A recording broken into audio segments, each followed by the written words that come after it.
लोग मुझसे पूछते हैं कि 4H लाइफ स्किल मॉडल क्या है, जिसके ऊपर हम इतनी एम्फेसिस कर रहे हैं कि बच्चों में 4H लाइफ स्किल्स बिल्ड की जाएं, ये उनकी आज की नीड है। आइए मैं आपको मिसाल से समझाता हूँ। 4H में पहला H होता है हार्ट, यानी आपके दिल में एक जज्बा होना चाहिए, एक ख्वाहिश होनी चाहिए, जिसको अल्लामा इकबाल तमन्ना कहते हैं, वो तमन्ना होनी चाहिए।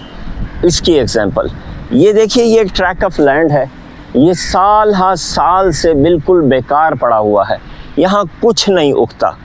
अब जब के मुल्क के हालात ऐसे ख़राब हुए और सब्ज़ियों की कीमतें बढ़ गईं, तो हमारे दिल में ये ख्वाहिश पैदा हुई कि हम यहाँ पे सब्ज़ियाँ लगाएं जो कि गरीब लोगों में तकसीम की जा सकें।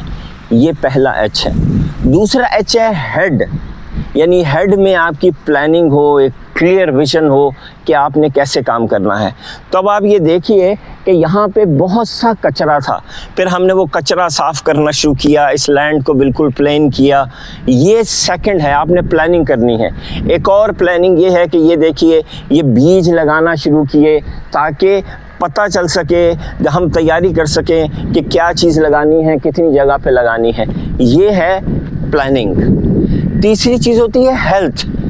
चौथा जो 4H में से जो तीसरा H होता है वो होता है हेल्थ का, कि आपको अपने आप को फिज़िकली फ़िट रखना है, वरना आपकी ख्वाहिश और प्लानिंग बस आपकी बॉडी के अंदर ही रह जाएंगे, आप उस पर अमल नहीं कर सकते। तो आपको हेल्थी लाइफस्टाइल अपनाना है ताकि आप कुछ कर सकें। और फिर आखिरी H है हैंड का, कि अमल से ज़िंदगी बनती है, जन्नत भी जहन्नुम भी, कि फिर आपको खड़े होके अपने हाथ से कुछ करना है, अमल करना है, एक्ट करना है, प्रैक्टिकल होना है। और ये है 4H लाइफ स्किल मॉडल।